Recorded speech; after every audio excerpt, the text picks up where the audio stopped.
हरियाणा निकाय चुनाव से जुड़ी हुई बड़ी खबर सामने आ रही है। आपको बता दें कि चुनाव प्रचार थम चुका है और कल वोटिंग होनी है। 12 मार्च को नतीजे सामने आएंगे, यानी कि शहर की सरकार के लिए जनता ने क्या मन बनाया है, इसके लिए कल अपने मताधिकार का प्रयोग जनता करेगी और उसके बाद 12 मार्च को फिर नतीजे सामने आएंगे। और हरियाणा में निकाय चुनाव के लिए सियासी रण में चुनावी शोर अब थम चुका है, लेकिन उससे पहले ही जीत का परचम लहराने के लिए सभी पार्टियों ने जनता का दिल जीतने में अपनी पूरी ताकत झोंक दी है और ताबड़तोड़ रैलियां और जनसभाएं कर अपने पक्ष में माहौल बनाने के लिए खूब पसीना बहाया है। अब 2 मार्च को निकाय चुनाव का दंगल है, जिसको लेकर सभी पार्टियां अपनी अपनी जीत का दावा कर रही हैं।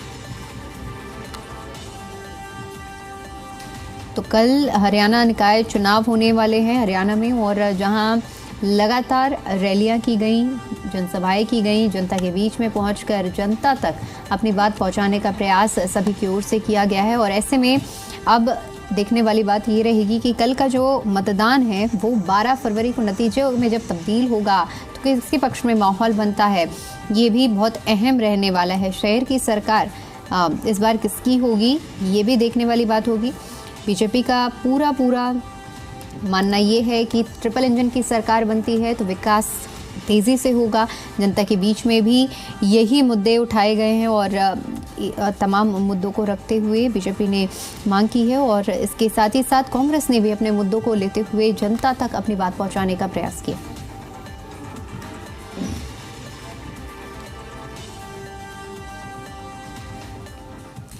और चलिए अब ज़्यादा जानकारी के साथ हमारे संवाददाता भी अलग अलग जगहों से हमारे साथ जुड़ चुके हैं। शशि नायर हमारे साथ हिसार से जुड़ चुके हैं, जयदीप राठी हमारे साथ सोनीपत से जुड़ चुके हैं और राकेश बयाना हमारे साथ पानीपत से जुड़ चुके हैं। सबसे पहले शशि, मैं आपसे समझना चाहूंगी क्योंकि महज 24 घंटे से भी कम का समय बचा हुआ है, कल सुबह से ही वोटिंग शुरू हो जाएगी, लेकिन आज का दिन कहा जाए जब चुनाव प्रचार का शोर भी थम चुका है, जनता के लिए जनता का दिन कह सकते हैं, जब जनता अपना मन बनाएगी और कल अपने मताधिकार प्रयोग करेगी। क्या तैयारियां चल रही हैं चुनाव को लेकर, जनता का क्या रुख? देखिए, जैसा कि कल मतदान होना है और नतीजे जो है वो 12 मार्च को आएंगे, ऐसे में फिलहाल जो आज का दिन है वो ही है जो सबसे खास है, खासकर जनता के लिए भी है और साथ ही साथ जो पॉलिटिकल पार्टियां इस चुनावी मैदान में हैं उनके लिए भी आज का दिन बेहद अहम हो जाता है अपने मोर्चे को संभालने के लिए। कुल मिलाकर जो निकाय चुनाव में अगर एक बात देखी जाए तो एक तो सबसे बड़ी बात यह है कि इस बार का जो निकाय चुनाव है उसका शोर बेशक भारतीय जनता पार्टी और कांग्रेस ने करने की कोशिश की हो, लेकिन ये चुनाव उतना, जिसको कहते हैं कि उतना शोर नहीं मचा पाए या उतने लोगों तक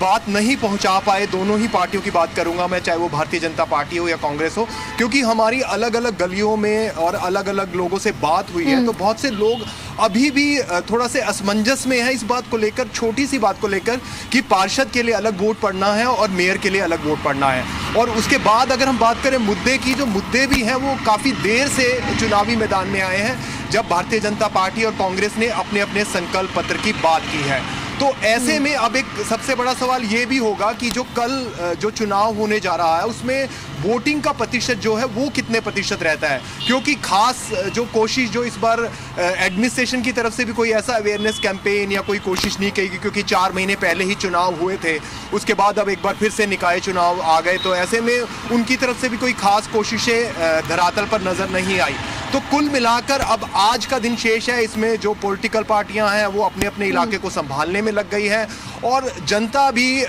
जिसको कहते हैं कि तूफान से पहले की जो शांति है वो नजर आ रही है। अब वो जनता किन मुद्दों के पर अपना मत डालती है, कितने प्रतिशत लोग जो हैं कल वो बाहर निकलकर वोट डालते हैं, ये दोनों चीजें भी इस बार के चुनाव में बड़ी अहम रहेगा। बिल्कुल शशि, कुल मिलाकर सोनीपत का रुख करते हुए और सोनीपत में समझते हैं कि क्या कुछ तैयारियां हैं। जयदीप, मैं आपसे समझना चाहूंगी कि किस तरह से प्रशासन, अभी क्योंकि शशि भी इन बातों का जिक्र कर रहे थे कि इतनी ज्यादा अवेयरनेस लोगों के बीच में नहीं फैलाई गई है, तो कल अब ये भी देखना अहम रहेगा कि वोटिंग परसेंटेज क्या रहते हैं। फिलहाल सोनीपत में क्या ऐसा ही रुख देखने को मिल रहा है? जी दीपिका, एक बार अपना सवाल आप दोबारा दोहराएं, ऑडियो थोड़ा सा प्रॉब्लम है, आप एक बार सवाल दोबारा। बिल्कुल, मेरा सवाल आपसे ये था कि चुनाव में क्योंकि 24 घंटे से कम का समय बचा हुआ है, ऐसे में तैयारियों को लेकर समझने का प्रयास करेंगे कि क्या कुछ तैयारियां फिलहाल सोनीपत में कल के चुनाव को लेकर हो रही हैं। जी बिल्कुल दीपिका, देखिए सोनीपत के अंदर जो चुनाव हो रहा है वो मेयर का चुनाव है, और ये भी उपचुनाव हो रहा है क्योंकि इससे पहले जो यहाँ के मेयर थे वो विधानसभा चुनाव उन्होंने लड़ा सोनीपत सीट से, और वो विधायक बन के विधानसभा पहुंचे, तो यहाँ पे जो सीट खाली होगी तो मेयर का उपचुनाव जो है वो यहाँ पे हो रहा है। तो उसी को लेकर जो है कल जिस तरीके से चुनाव प्रचार जो थम गया था और कल 2 मार्च को वोटिंग होनी, तो आज का दिन है वो भी आज प्रत्याशियों के पास है। तो ऐसे में आज सबसे महत्वपूर्ण दिन माना जाता है क्योंकि सोनीपत के अंदर अब बात करें हम, करीब 2,95,000 जो वोटर्स हैं वो अपने मत का जो है प्रयोग करेंगे, और इसके लिए अलग अलग 268 बूथ जो है वो बनाए गए हैं जहां पर वोटिंग होगी। तो ऐसे में बूथ जो एजेंट होते हैं उनकी जिम्मेदारियां लगाना कि किस तरीके से हर मतदाता को जो है या अपने वोटर को जो है वो ईवीएम तक लेके जाना, उनका वोट डलवाना, ये तमाम जिम्मेदारियां होती हैं अपने जो जिनकी जो बूथ है, बूथ पर जिनकी ड्यूटी लगेगी, पार्टी की तरफ से अलग अलग वर्कर्स की अपनी ड्यूटी लगाई जाती है, बूथ एजेंट्स। ठीक है, कुछ कनेक्टिविटी इशू हो रहा है, एक बार फिर से रुक करेंगे जयदीप आपका। राकेश, मैं आपका रुक करना चाहूंगी और पानीपत की तैयारियां कैसी हैं इसके बारे में हमें जानकारी दीजिए कि क्या कुछ तैयारियां विशेष की गई हैं कल के चुनाव के लिए। बिल्कुल, देखिए जिस प्रकार से पूरे प्रदेश की बात करें तो लगभग आज सब जगह 2 मार्च को चुनाव होता है, लेकिन पानीपत में वार्डबंदी लेट होने की वजह से चुनाव जो है आज 9 मार्च को होगा, क्योंकि आज नामांकन का वापस लेने का अंतिम दिन है। और अगर हम बात करें तो हमारी 2 दिन पहले जब नोडल अधिकारी से बात हुई तो कल ही वार्डबंदी कंप्लीट हुई है। और चुनाव को लेकर अगर हम निगम की बात करें, निगम में सबसे प्रदेश की बात करें तो सबसे ज्यादा मुद्दा था भ्रष्टाचार का मुद्दा, प्रॉपर्टी का मुद्दा, वो अहम है। लेकिन कहीं ना कहीं जो भाजपा है या ओवर कॉन्फिडेंट नजर आ रही है, क्योंकि यहाँ जो कांग्रेस का उम्मीदवार है या आप पार्टी का उम्मीदवार है उनको कमजोर आग रहे हैं, जबकि यहाँ पर सबसे बड़ी बात जो लोअर कैटेगरी के लोग हैं वो चुप है। तो अभी पीछे मुख्यमंत्री की जो रैली हुई थी उसमें भी वहाँ ज्यादातर लोग नहीं पहुंचे, क्योंकि तो यहाँ ओबीसी वर्ग की कोमल सैनी है उसको टिकट दिया गया है, जो कि अगर हम बात करें कि जनरल कैटेगरी पंजाबी समुदाय और वैश्य समाज के अधिक से अधिक मतदाता उनमें नाराजगी है, लेकिन चिट्ठी साधे हुए है कि आने वाले 9 मार्च को कहाँ मतदान करेगा। और दूसरी तरफ अगर हम बात करें तो कांग्रेस ने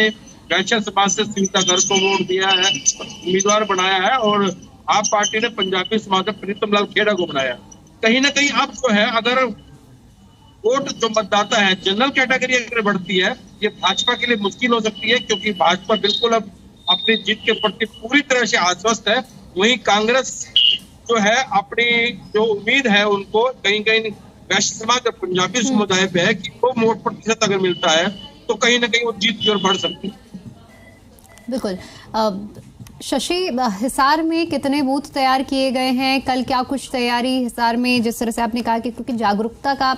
एक आपने कहा कि इतना ज़्यादा इस बार कैंपेनिंग हमें देखने को नहीं मिली है, ऐसे में तैयारियां क्या वहाँ खास की गई हैं जिससे जागरूक होकर नागरिक वहाँ पहुँच सके बूथों में? देखिए, मैंने जैसे बात की कि पिछले जो 15-20 दिनों में थे उसमें कोई खास कैंपेन नहीं चलाया गया, लेकिन आज जैसे कि कल मतदान होना है और लगभग अगर मैं हिसार की बात करूं तो हिसार नगर निगम में 2.5 लाख से ज़्यादा वोट हैं, और आज जो है ईवीएम मशीनों के डिस्ट्रीब्यूशन के लिए एडमिनिस्ट्रेशन की तरह से महावीर स्टेडियम में हमेशा की तरह तैयारियां जो हैं वो शुरू हो गई हैं। आज जो है ईवीएम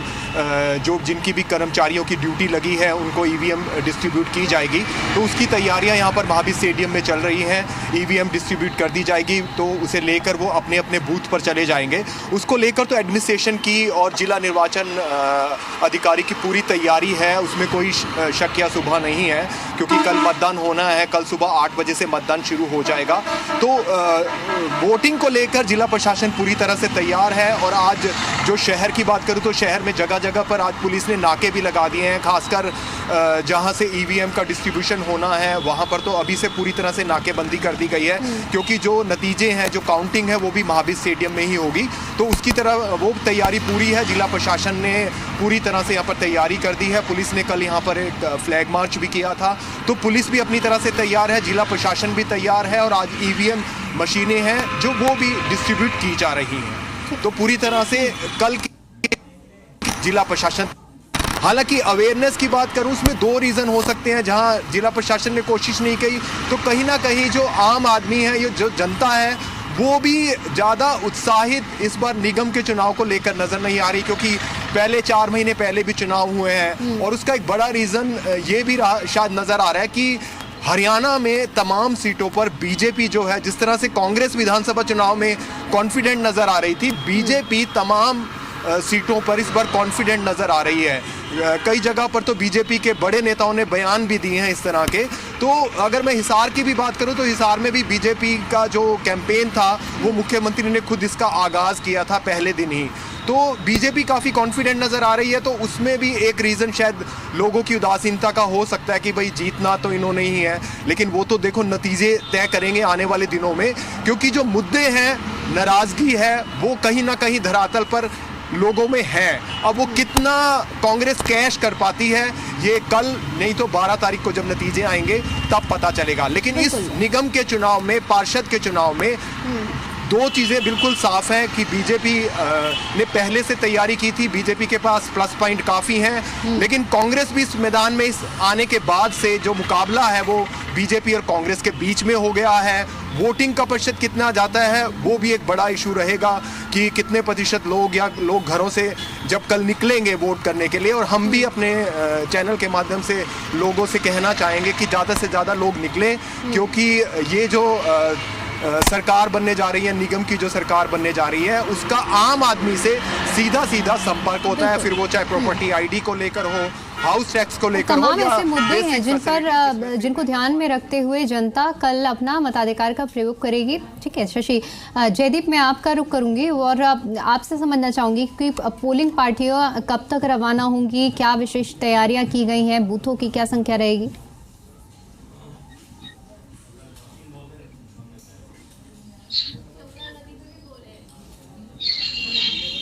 जयदीप आप तक आवाज पहुंच पा रही है? जी दीपिका, अपना सवाल बताइए आप। जी सवाल यही है कि क्या कुछ तैयारियां जिस तरह से पोलिंग पार्टियों को रवाना करने के लिए की जा रही हैं, कितनी संख्या में वहां पर पोलिंग बूथ तैयार किए गए हैं? जी बिल्कुल, देखिएगा जिस तरीके से कल वोटिंग होनी है तो उसको लेकर आज जो है पोलिंग पार्टियां रवाना कर दी जाएंगी, ईवीएम मशीन का जो है डिस्ट्रीब्यूशन कर दिया जाएगा और प्रशासन जो है लगातार नजर बनाए हुए है, जिसके चलते जिस तरीके से आज जो है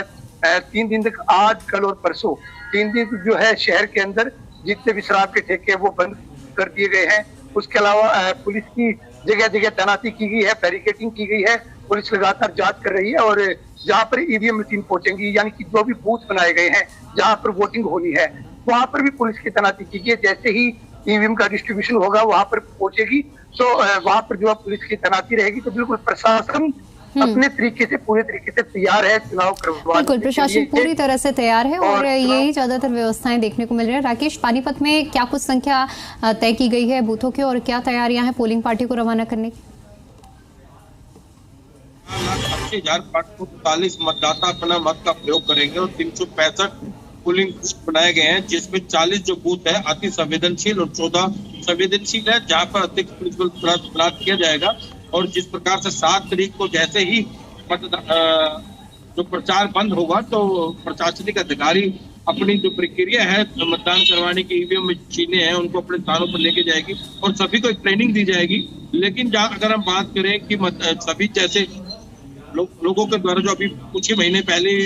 मतदान खत्म हुआ है विधानसभा के चुनाव का दौरान, लोगों को उत्साह तो कहीं नजर नहीं आ रहा। केवल ये है कि निगम के चुनाव होने, उसको लेकर कि मतदान करेंगे, मतदान कितना प्रतिशत होगा नजर नहीं आ रहा कि मतदान अधिक से अधिक होने की संभावना नजर नहीं है, क्योंकि लोगों में उत्साह नहीं है। हाँ, लोग अपील कर रहे हैं, जनता भी अपील कर रही है और अधिकारी भी अपील कर रहे हैं कि अधिक से अधिक मतदान करें ताकि जो निगम की सरकार है वो बने लोगों की जो आम जनता से जुड़ी सरकार।